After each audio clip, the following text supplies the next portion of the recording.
하나님께 영광의 박수 올리겠습니다. 아멘. 평생 주님을 따라 살게 하소서. 믿음의 귀한 고백으로 또 하나님을 찬양해 주셔서 감사를 드립니다. 우리 모두 이 고백으로 살아가게 되기를 축복합니다. 오늘도 하나님께서 우리 모두에게 베풀어 주시는 사랑과 기쁨과 참 평화가 여러분의 가정과 수고하시는 일터 살아가는 모든 삶의 자리에 충만하게 임하시기를 우리 주님의 이름으로 축복합니다. 오늘은 창세기 28장 본문의 말씀으로 베델에서 만난 하나님이라는 제하에 하나님의 말씀을 증거하겠습니다. 국내에 개봉된 영화 중에 윤여정 배우와 또 김고은 배우가 주연한 개춘할망이라는 영화가 있습니다. 아마 이 영화를 이 자리에 보신 분들도 계실 것 같습니다. 내용이 그렇습니다. 아들을 먼저 떠나보내고 남겨진 손녀딸과 할머니가 함께 살아가는 그런 이야기를 그린 가족 영화입니다. 최근에 이 영화를 다시 보게 됐는데요. 개인적으로 이 영화에서 가장 인상적인 장면으로 남은 한 장면이 있습니다. 개춘이라는 이 할머니의 역할을 맡은 이 윤여정 배우가 손녀 혜지와 함께 이 바다를 바라보고 이렇게 둘이 앉아서 서로 대화를 나누는 장면이 있습니다. 그 장면에 이런 대사를 하는데요. 세상살이가 아무리 힘들고 지쳐도 온전한 내 편 하나만 있으면 사라지는 게 인생이야. 그리고 이 할머니는 손녀딸을 바라보면서 이렇게 말합니다. 내가 네 편 해줄게. 너 원하는 대로 살아. 할망이 모든 거 다 해줄게.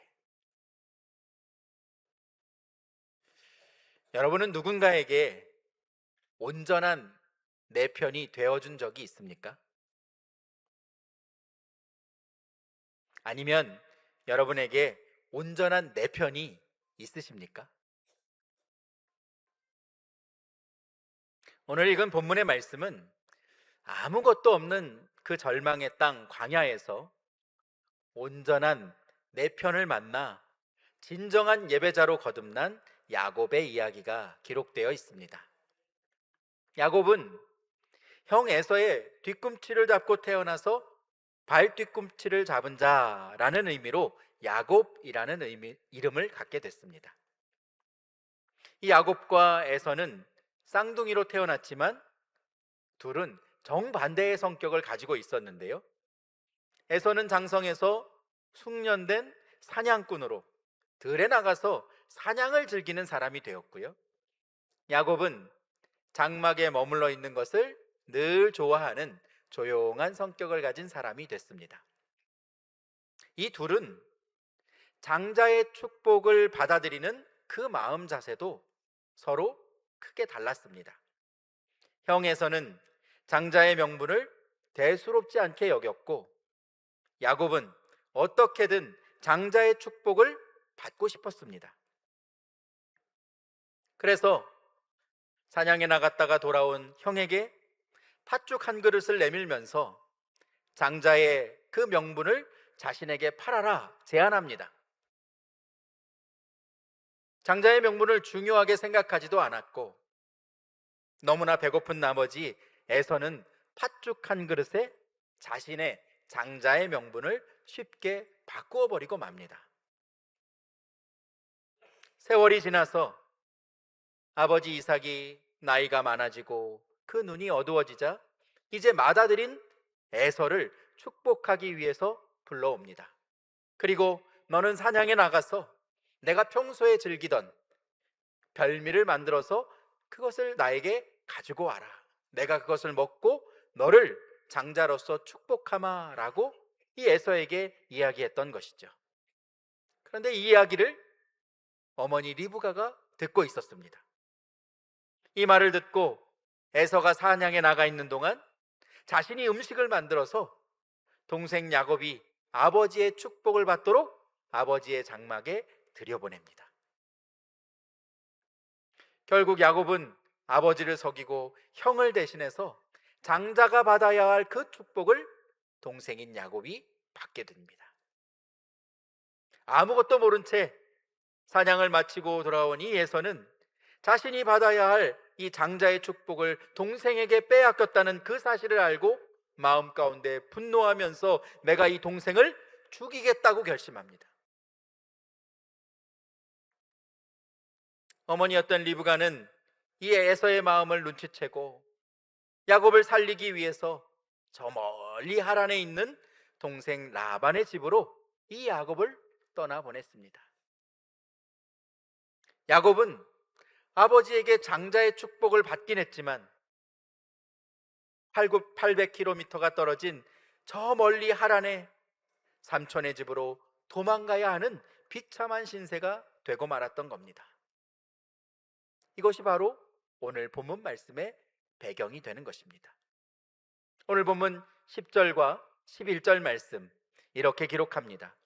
야곱이 브엘세바에서 떠나 하란으로 향하여 가더니 한 곳에 이르러는 해가 진지라 거기서 유숙하려고 그곳에 한 돌을 가져다가 베개로 삼고 거기 누워 자더니 라고 기록합니다. 자신의 고향 브엘세바를 떠나서 한참을 도망가다가 해질녘쯤 이곳이 어디인지도 모르는 곳에 야곱은 유숙하게 됩니다. 오늘 보면 19절 말씀을 보면 그곳의 이름이 루스라고 하는 곳이었습니다. 그곳에 발걸음을 멈춘 야곱은 광야의 맨 땅에 누워서 돌 하나를 가져다가 자신의 베개로 삼고 그곳에서 잠을 청하게 됩니다. 여러분, 광야에서 아무런 보호 장비 없이 잠을 잔다는 것은 너무나 위험한 일입니다. 광야는 낮에는 뜨겁지만 밤에는 매서운 추위가 있는 곳입니다. 언제 맹수와 강도떼가 자신을 위협할지 모르는 곳입니다. 자신의 목숨을 내어놓고 지금 광야의 땅바닥에서 돌 하나를 의지하여 야곱이 잠을 청하고 있는 것이죠. 여러분, 야곱은 얼마 전까지만 해도 부유한 집에서 편안한 삶을 살았던 사람입니다. 또 아버지로부터 장자의 축복을 받았으니 이제 내 인생길은 꽃길이 될 것이라고 그렇게 생각을 했지 않겠습니까? 그런데 여러분, 현실은 어떻게 됐습니까? 고향을 떠나 지금 아무것도 없는 광야 한복판, 그곳에 누워서 외롭고 무섭고 두려운 마음으로 돌 하나에 의지해서 잠이 들게 된 것입니다. 야곱은 피곤이 지쳐서 눈을 감고 잠을 청했습니다. 그런데 그때 야곱이 너무나도 선명한 꿈을 꾸게 됩니다. 야곱이 꾼 꿈이 오늘 본문 12절 말씀을 이렇게 기록하고 있습니다. 함께 읽어봅니다. 시작. 꿈에 본즉 사닥다리가 땅 위에 서 있는데 그 꼭대기가 하늘에 닿았고 또 본즉 하나님의 사자들이 그 위에 오르락 내리락 하고. 아멘. 야곱은 꿈에서 땅으로부터 하늘로 닿은 사닥다리를 보았습니다. 그 사다리는 하늘로 연결되어 있었는데 그 사다리 위를 하나님의 사자들이 오르락 내리락 하는 것을 보았다고 기록하고 있습니다. 야곱이 꿈에 본 사닥다리는 인간이 땅으로부터 하늘로 쌓아 올린 것이 아니라 하나님께서 땅으로 내려주신 은혜의 통로였습니다. 야곱이 무엇을 했기 때문이 아니라 그가 모든 것을 잃고 절망의 자리에 있을 때에 하나님께서 그의 꿈 가운데 먼저 그를 찾아와 주신 것입니다. 세상의 종교는 신에게 닿기 위해서 고행을 하거나 무언가를 헌신하면서 점점 더 위로 올라가기를 사모하지만 기독교의 복음은 유일하게 하나님께서 자신이 만든 피조물을 위해서 친히 이 땅에 내려오셨습니다. 하나님의 아들 독생자 예수님께서 이 땅에 내려오셔서 자신의 몸을 내어주시고 자신이 만든 피조물을 구원해 주신 것이죠. 사랑하는 성도 여러분, 지금까지 내 능력으로 무엇을 열심히 해야만 하나님께서 나에게 주신다고 약속하신 그 복을 받아 누릴 수 있을 거라고 생각한 분이 계십니까? 야곱은 인생의 광야에서 내 삶의 주인이 하나님이시고 하나님께서 내게 은혜를 주셔야만 내가 살 수 있다는 것을 깨닫게 되었습니다. 내가 무엇을 많이 할 수 있을 때가 아니라 내 힘으로는 아무것도 할 수 없을 그때에 하나님께서 그 자리에 찾아와 주셔서 야곱을 만나 주셨던 것입니다. 우리를 위해 하늘 보좌를 버리고 이 땅에 찾아와 주신 예수 그리스도, 그 주님의 온전한 사랑을 여러분 기대하고 소망하는 하나님의 백성들 되시기를 주님의 이름으로 축복합니다.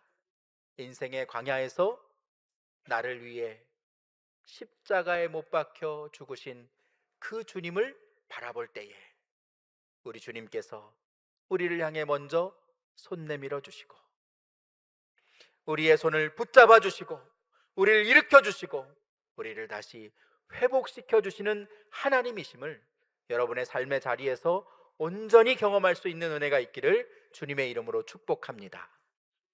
그러면 이제 야곱의 꿈에 나타나신 그 하나님이 야곱에게 무엇이라고 말씀해 주셨을까요?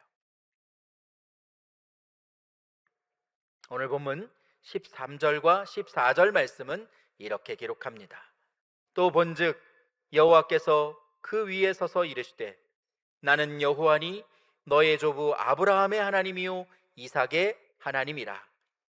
내가 누워있는 땅을 내가 너와 내 자손에게 주리니 내 자손이 땅의 티끌같이 되어 내가 서쪽과 동쪽과 북쪽과 남쪽으로 퍼져나갈지며 땅의 모든 족속이 너와 내 자손으로 말미암아 무엇을 받으리라? 복을 받으리라. 하나님 말씀합니다.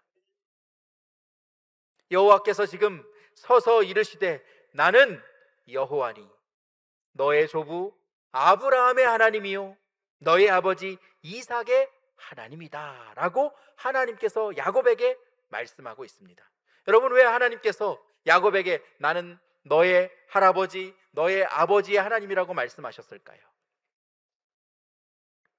이제 너의 아버지 너의 할아버지의 하나님이 아니라 이제부터는 아브라함과 이삭의 하나님이 아니라 너의 하나님이 되어서 내가 너를 만나줄 것이라고 하나님께서 약속하고 계신 것입니다.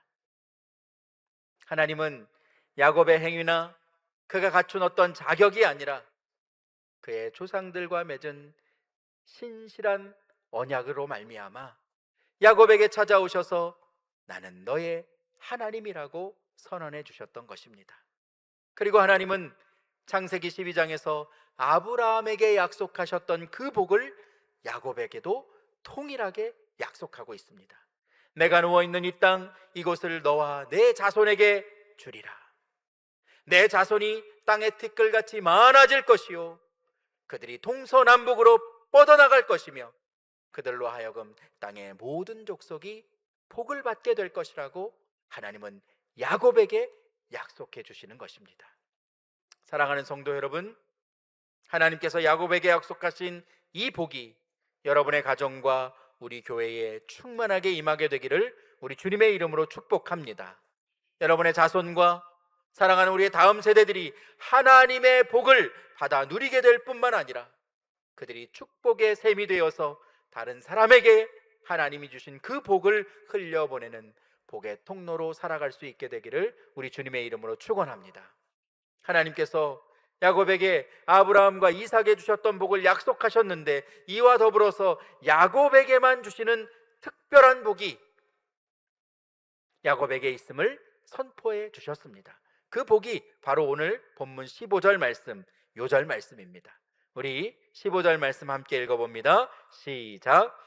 내가 너와 함께 있어 내가 어디로 가든지 너를 지키며 너를 이끌어 이 땅으로 돌아오게 할지라.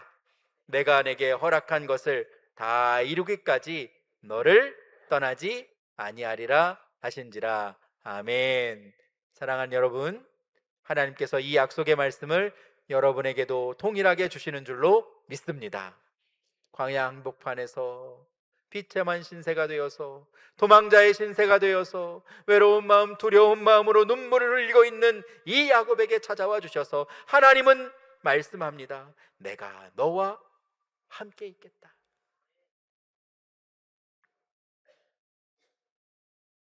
하나님은 야곱에게 임마누엘의 복을 약속해 주셨습니다.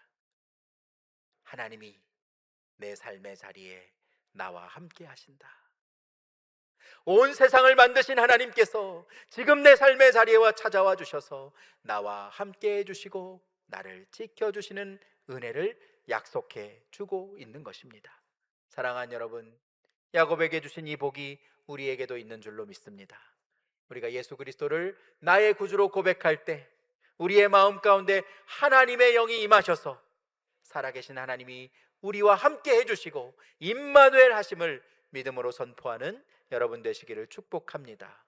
더불어 하나님은 야곱에게 내가 어디로 가든지 너를 지켜주겠다라고 말씀합니다.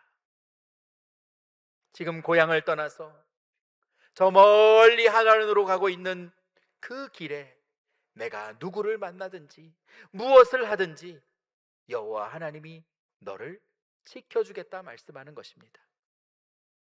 야곱은 이 시점으로부터 외삼촌 라반의 집에 이르러 20년 동안을 그곳에서 삽니다. 여러 가지 고초를 겪고 사람들에게 속임을 당합니다. 그러나 하나님께서 그를 지켜주셔서 그에게 부를 더하여 주셨고 다시금 자신의 고향으로 돌아올 수 있도록 하나님께서 그를 눈동자와 같이 지켜주셨음을 우리는 성경 말씀을 통해서 보게 됩니다. 하나님의 약속의 말씀이 성취된 것이죠. 야곱이 무엇을 잘했기 때문이 아니라 하나님이 그를 돌보신 은혜임을 여러분 기억하시기를 바랍니다. 세 번째는 너를 이 땅으로 다시 돌아오게 하리라. 내가 지금 돌을 베개 삼아 누워있는 이곳에 내가 다시 돌아오게 할 것을 하나님은 약속해 주셨고 그 약속이 이루어지기까지 너를 절대로 떠나지 않겠다. 너의 삶 가운데 항상 함께 있어 내가 너를 지키며 너의 길을 인도할 것이고 내가 이곳으로 돌아오기까지 너를 붙들어 주리라 약속하고 있는 것입니다. 사랑하는 여러분, 하나님께서 야곱에게 긍휼을 베풀어 주시고 신실한 하나님의 약속으로 그에게 말씀하여 주신 이 약속의 복이 여러분의 삶 가운데도 아름답게 이루어지게 될 수 있기를 주님의 이름으로 축복합니다. 이 말씀은 야곱에게 주신 말씀이 아닙니다. 야곱에게 주셨지만 또한 예수 그리스도를 구주로 고백하는 모든 하나님의 자녀들에게 주신 약속이기도 합니다. 그래서 하나님은 우리와 이 언약을 맺으시고 예수 그리스도 안에서 그것을 완성해 주실 것을 약속해 주셨는데 마태복음 28장 20절 말씀에 보면 예수님은 이 말씀을 이렇게 증거합니다. 내가 너희에게 분부한 모든 것을 가르쳐 지키게 하라. 볼지어다 내가 세상 끝날까지 너희와 항상 함께 있으리라 하시니라. 아멘. 세상 끝날까지, 우리 주님이 다시 오실 그날까지, 우리가 하나님 앞에 서게 되는 그날까지 주님을 나의 구주로 믿는 하나님의 백성들에게, 이 땅에서 살아가는 모든 하나님의 자녀들에게 세상 끝날까지 함께 하시겠다고 약속하신 그 하나님의 복이 여러분의 삶 가운데 아름답게 흘러가게 되기를 주님의 이름으로 축복합니다. 이제 꿈에서 깨어난 야곱은 하나님 앞에서 이렇게 고백하고 있습니다. 본문 16절 말씀, 야곱이 잠이 깨어 이르되 여호와께서 과연 여기 계시거늘 내가 알지 못하였도다. 여러분, 하나님께서 어디에 계셨습니까? 바로 여기에 계셨습니다.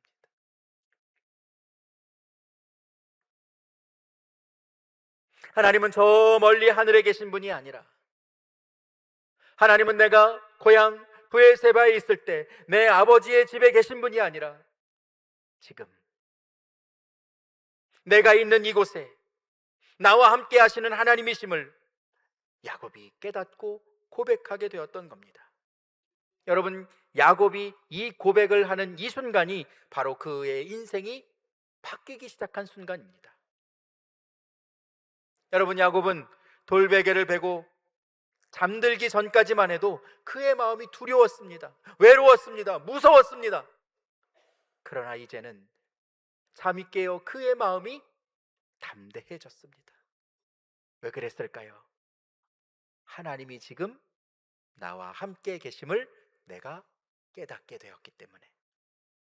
이제 더 이상 나는 혼자가 아니라 하나님이 나를 붙들어 주시고 하나님이 나를 지켜주시고 하나님이 나를 인도해 주실 것을 그가 믿음으로 선포할 수 있었기 때문에 그의 마음은 더 이상 두렵지 않았습니다. 무섭지 않았습니다. 하나님이 나를 인도하실 것을 믿었기 때문입니다. 야곱은 자신이 하나님과 함께 하심을 깨닫고 이렇게 고백합니다. 오늘 본문 17절 말씀 함께 읽습니다. 시작. 이에 두려워하여 이르되 두렵도다 이곳이요 이것은 다름 아닌 누구의 집이요? 하나님의 집이요 이는 어떤 문이로다? 하늘의 문이로다. 아멘. 여러분, 어디가 하나님의 집이고 어디가 하늘의 문입니까? 바로 야곱이 하나님을 만난 이 광야, 바로 루스, 이곳이 하나님의 집이고 하늘의 문이라고 고백하고 있습니다. 구약시대에는 하나님께서 어느 특별한 지역이나 특별한 장소에 머물러 계신다고 생각을 했습니다.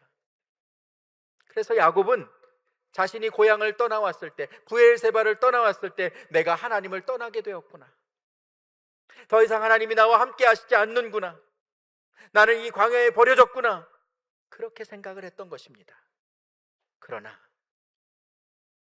광야에서 하나님께서 그에게 찾아와 주셨고 하나님이 함께 하심을 약속해 주셨고 내가 이제 더 이상 혼자가 아니라 하나님과 함께 동행하는 하나님의 사람이라는 것을 그가 온전하게 고백하게 되었을 때 내가 지금 하나님을 만난 이곳이 하나님의 집이요 하늘의 문이라고 야곱은 담대하게 고백할 수 있었던 것입니다.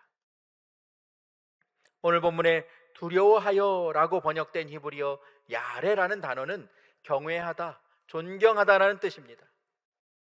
야곱이 하나님을 무서워하게 되었다는 뜻이 아니라 이제는 아버지의 하나님, 할아버지의 하나님이 아니라 야곱이 하나님을 내 하나님으로, 나에게 찾아와 주시고 나를 만나 주신 하나님으로 그가 온전히 경외하고 고백할 수 있게 된 것입니다. 그리고 그 하나님을 야곱은 그 자리에서 예배합니다. 오늘 본문 18절과 19절 말씀 우리 함께 읽어봅니다. 시작. 야곱이 아침에 일찍이 일어나 베개로 삼았던 돌을 가져다가 기둥으로 세우고 그 위에 기름을 붓고 그곳 이름을 베델이라 하였더라. 이 성의 옛 이름은 루스더라. 아멘. 야곱은 자신이 베고 누웠던 그 돌을 세워서 그곳에 기름을 붓고 하나님 앞에 예배를 드렸습니다. 돌을 세워서 기름을 붓는다는 것은 하나님 앞에 예배 드린다는 의미입니다. 그리고 자신이 하나님 앞에 예배 드린 그곳을 베이트엘, 즉 베델, 하나님의 집이라고 부르게 되었던 것입니다. 성경에서 원래 이곳의 이름을 무엇이라고 기록합니까? 루스, 루스더가 아니고 루스입니다. 이 루스라는 말은 분리되다, 나누어졌다 라고 하는 의미를 가지고 있습니다. 이 단어처럼 그는 고향과 부모로부터 철저하게 분리되어서 지금 외로이 광야에 홀로 있습니다. 자신이 지금까지 쌓아왔던 모든 것들을 다 잃어버리고 광야의 한복판에서 눈물을 흘리며 외로워하고 두려운 마음 가운데 있었습니다. 그러나 그 루스에서 모든 것이 분리된 그곳에서 야곱은 하나님을 만나고 하나님을 예배하는 사람이 되었던 것입니다. 여러분, 한번 생각해 보시죠. 야곱에게 지금 바뀐 것이 있습니까? 생각해 보면 아무것도 바뀐 것이 없습니다. 장소가 바뀐 것도 아니고 야곱의 상황이 훨씬 더 좋아진 것도 아닙니다. 그는 여전히 형의 칼날을 피해서 두려운 마음을 가지고 저 하란 땅까지 도망가야 하는 신세입니다. 하지만 이 야곱이 루스에서 하나님을 만났을 때 그는 더 이상 홀로 있는 자가 아니라 하나님과 함께하는 사람, 하나님의 임재를 경험한 사람, 그 하나님을 예배하는 사람으로 바뀌게 되었던 겁니다. 자신이 무엇을 해서 자신의 인생을 개척하는 사람이었다면 이제는 하나님께서 그 삶을 주관하시고 그의 삶을 인도해 주시는, 하나님을 따라 살아가는, 하나님을 바라보는, 하나님을 경외하는 사람이 되었던 것입니다. 사랑하는 여러분, 여러분의 베델은 어디입니까? 우리가 지금 예배드리는 이곳, 하나님께서 아름답게 지어주신 이 예배당만이 하나님의 집이 아니라는 것을 우리는 알아야 합니다.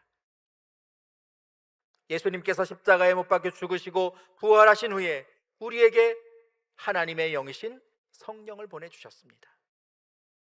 오순절 마가의 다락방에 각 사람의 마음 가운데 성령께서 임재하셨을 때에 그들이 마음 가운데 성령을 모시고 예수 그리스도가 그의 마음 가운데 임하셔서 그들의 몸이 거룩한 성전이 되었음을 고린도전서 3장 16절 말씀은 이렇게 고백합니다. 너희는 너희가 하나님의 성전인 것과 하나님의 성령이 너희 안에 계시는 것을 알지 못하느냐.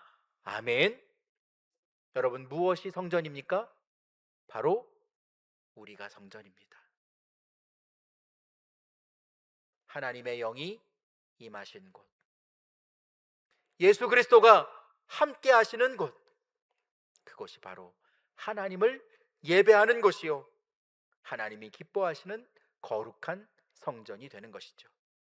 때로는 내 삶의 자리가 비록 광야와 같을지라도 내 안에 성령으로 내주하시는 예수 그리스도로 말미암아 내가 있는 그곳이 하늘의 문이 열리는 것이요, 하나님께서 예배를 받아주시는 베델, 영적인 예배의 장소임을 여러분 기억하고 선포하실 수 있기를 주님의 이름으로 축복합니다. 우리도 야곱처럼 두려운 밤을 지날 때가 있습니다. 내가 만든 문제 때문에 내 인생이 흔들릴 때도 있고 내 힘으로는 어찌할 수 없는 그러한 현실을 마주하게 될 때도 있습니다. 그것이 여러 가지 모습으로 나타나게 되죠. 관계의 문제, 재정의 문제, 가정의 문제, 건강의 문제. 그러나 여러분, 그 문제를 만난 것이 우리가 인생의 절망을 경험하는 것이 아니라, 단절된 루스가 아니라 하나님께서 먼저 찾아와 주셔서 우리를 만나 주시고 하나님의 약속을 이루어 주시는 베델이 되는 곳임을 여러분 고백하실 수 있기를 주님의 이름으로 축복합니다. 야곱이 광야에서 하나님을 만나고 돌베개를 기둥으로 세운 것처럼 여러분 인생의 광야에서 예수님의 십자가를 은혜의 기둥으로 세울 수 있는 여러분 모두가 되시기를 축복합니다. 이번 한 주간 나에게 먼저 찾아와 주셔서 내 삶의 자리를 더 이상 광야가 아니라 하나님을 예배하는 베델로 바꾸어 주시는 그 하나님의 은혜와 사랑을 온전히 경험할 수 있게 되는 여러분의 삶과 여러분의 가정과 수고하는 일터와 교회가 되시기를 주님의 이름으로 축원드립니다.